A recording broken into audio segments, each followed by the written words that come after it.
Senhor presidente da Casa, vereador Antônio Henrique, senhora segunda secretária, primeiro secretário Rocha, demais vereadores, minhas senhoras e meus senhores. Gostando ou não,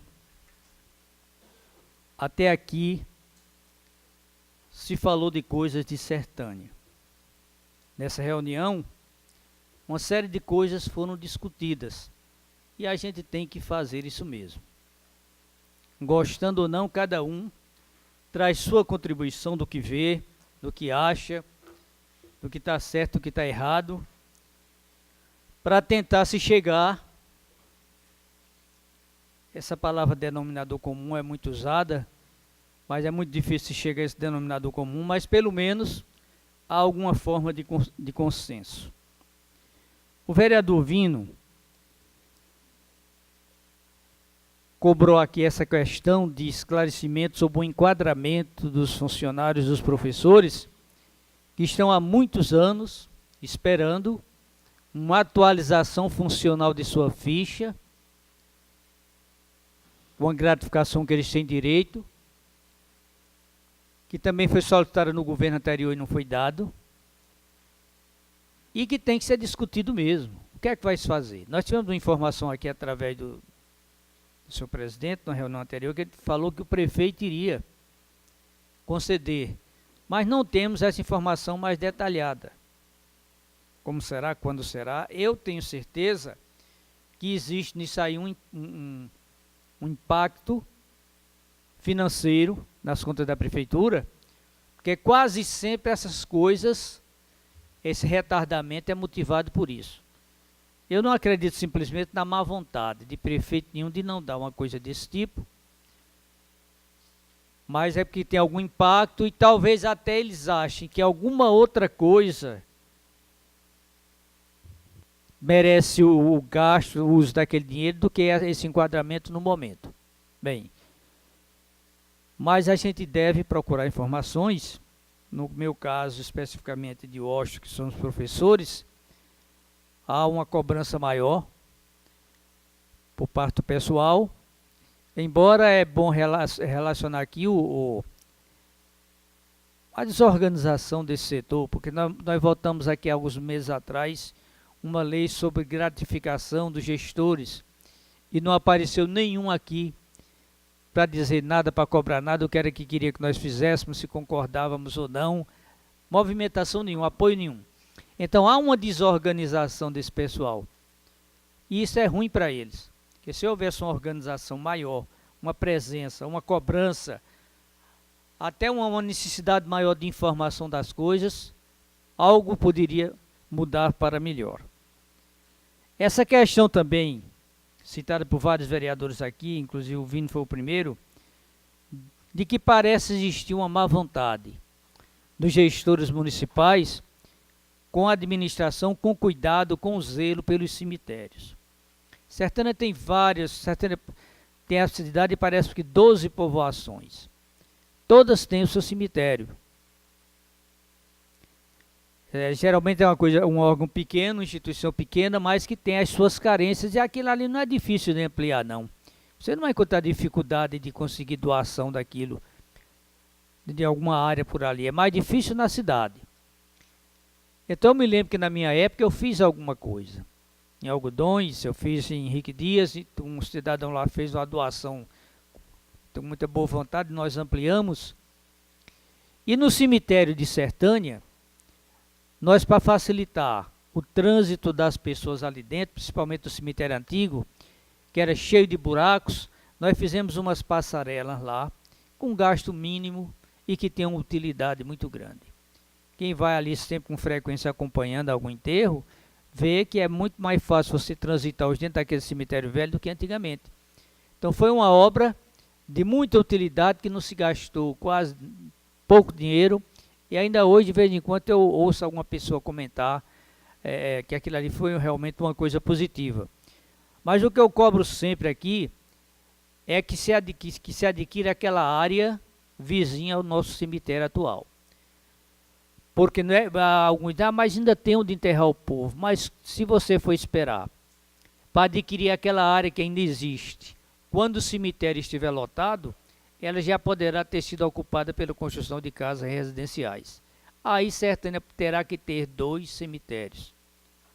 E isso aí não é o melhor, em termos administrativos, não é a coisa melhor. Então a gente faz essa colocação, sempre fizemos no governo passado, não tivemos atenção, estamos fazendo nesse agora também.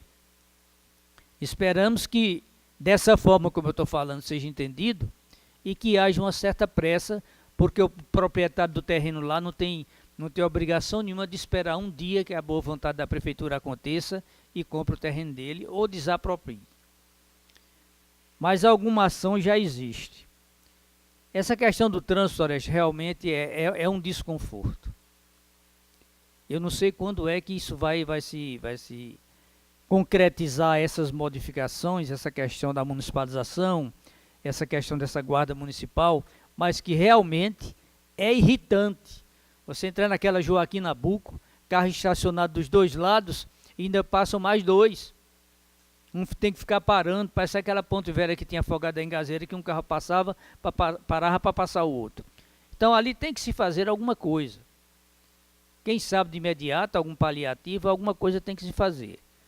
Porque ali também na Presidente Vargas, depois daquele avistão, já foi reclamado aqui várias vezes, tem hora que a coisa trava mesmo e fica muito difícil, até porque muita gente aqui em Sertânia, que dirige por aí, não tem maiores conhecimentos da questão da condução do veículo, das obrigações, e tem horas que a coisa realmente ficam caóticas. Então o que se fazer? Vamos procurar solução. Essa questão de lotação, eu não entendo bem a reclamação de vocês, se é sobre as lotações que vão de Sertânia para as cidades vizinhas, ou das que trazem o povo para fazer feira, ou traz os alunos para as escolas. Porque eu vejo ali em frente do Banco do Brasil um monte de caminhões, caminhonetas estacionadas, e aquilo ali não é uma coisa correta. Em frente de alguns estabelecimentos comerciais, supermercados, também não é. Porque o trânsito de fora, por exemplo, o de Monteiro, já tem um lugar certo de estacionar, que é ali na Praça Paitão. O que vai para Arco Verde tem a saída lá, a saída da cidade já tem um ponto certo. E dentro da cidade é ali em frente aquele armazém do pessoal de Adi Guedes, ali onde era antigo Sindicato dos Trabalhadores. Eu não vejo problemas maiores com esse trânsito que vem de fora, que passa por dentro de Sertânia, levando o pessoal para Arco Verde e outras cidades. Agora, esses caminhões, esses que te trazem gente do sítio, trazem alunos, realmente fazem uma certa bagunça, e isso precisa disciplinar. É o que eu vejo, caminhões descarregando em pleno horário de trabalho na Caminhão Magalhães, ocupa espaço lá, fica sem ninguém dizer nada, e aquilo ali realmente é trabalhoso e já se deveria ter tomado uma posição. Rocha fala sobre a questão de poços. Que poços que estão perdendo vazão no sistema de Jatobá. Eu vejo a coisa de uma maneira geral e numa visão até pessimista das coisas. Nós aprendemos com nossos pais, desde muito cedo, que de onde se tira e não se bota, chegará o dia que não terá nada. Não chove quase nada mais por aqui. Como é que de onde é que vai aparecer água para repor o que se tira desses poços aí? Quantos anos, quantos milhões de anos ali aquela região da Cacimba da Mata passou para formar aquele lençol freático ali embaixo, aquela reserva de água, que na seca passada tinha dia que o camarada tirava 50 pipas d'água dali, segundo informações que eu tive. Quando é que essa água vai ser reposta? Mas nunca. Agora ele parece que tira um. Então esses poços artesianos vão secando, porque secam mesmo. E quando aqui nessa região, nesse sertão brabo, não tiver mais água subterrânea? É uma visão caótica das coisas? É uma visão pessimista? É. Foi pensando nisso que o governo Lula, o presidente Lula, fez essa obra, porque se não fosse aquilo ali, já se sabia que o Cariri paraibano chegaria a uma época de o pessoal sem ter água para beber. Campina Grande quase chega a isso. Havia estudos. Então, água de beber é o nosso grande problema. está vindo de onde? Daquele fim de mundo. E Sertânia hoje está sendo distribuidora de água para todo canto. Tomara que essa água seja suficiente para isso tudo. Mas nós precisamos da água aqui para sobreviver aqui. O nosso homem do campo precisa. E eu tive informação de um pipeiro que eles botam as pastilhas dentro daquela água, 2 pastilhas em cada pipa d'água, para poder a água ficar com a condição de potabilidade melhor. Mas tem muita gente que não recebe água em casa. Passa o pipa para outro canto e não deixa para a casa dele. E eu me lembro que Miguel Arraes dizia que isso é uma das coisas na vida que não tem perdão. Você passar com pipa d'água na porta de uma pessoa, uma família precisando, e você não deixar água aí e levar para outro lugar por alguma outra coisa. Então tem que se fazer alguma coisa realmente. Talvez Sertânia tivesse que fazer aqui um ato público para ver se ganharia destaque na imprensa para ver isso. Como é que você vai suportar com naturalidade saber que o povo está passando sede, está passando essas necessidades e não tem nada planejado para acudir esse povo? O que se fala é até em piorar a situação. Isso demonstra uma certa inércia política de todos nós, se nós não fizermos alguma coisa de mais impacto do que simplesmente reclamar nessa casa. Então devemos procurar saber sim, porque os poços vão continuar baixando. Se dizia maravilha daqueles poços lá de Jatobá, que é um sistema diferente do nosso. Eu falei até na ocasião anterior aqui, a água lá passa de 1000 metros, mas a vazão já está diminuindo. De tanto sair água para Arco Verde para outros lugares, já está diminuindo. É natural. E depois, o que é que vai se fazer? Vai se tirar água de onde? Arco Verde depende do Riacho do Pau, daquela barragem. Quando ela baixa, é aquele sofrimento. Essa água que vai ir por essa adutora que estão fazendo agora, vai ser suficiente para Arco Verde, que é uma cidade em crescimento? Então são problemas que a gente, dentro de uma visão geral, como político, tem a obrigação de tomar conhecimento e pensar e procurar fazer alguma coisa. Dóia falou aqui que a maioria dos problemas da zona rural é sobre abastecimento d'água, a maioria.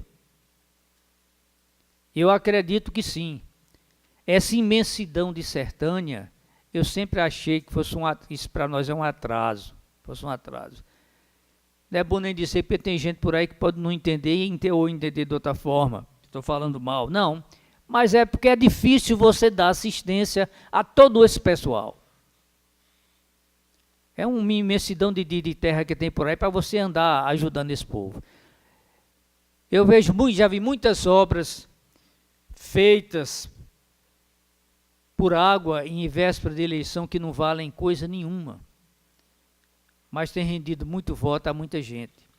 E critico também, depois de todo esse sofrimento, essa profunda falta de organização do povo da zona rural, que quando uma bomba no poço artesiano quebra, não tem coragem de se reunir para cada um dar algum dinheirinho, consertar sempre essa dependência do município, sempre. Não querem pagar a conta de energia, não querem fazer nada. Então, terminam alguém se apropriando daquilo, porque só ele é quem gasta, o município não dá conta, a bomba queima lá porque não tem água, trabalha de forma incorreta, não toma conta, fica essa carga todinha para a municipalidade e cria-se esses problemas aí. Deveria ter uma organização maior. Eu me lembro que na época da Emater tinha essa organização. O pessoal, aqueles assistencialistas, trabalhavam mais. Hoje em dia eu não vejo esse interesse maior por isso aí. E deveria ter. Por que não dão retorno? Por que não se cotizam?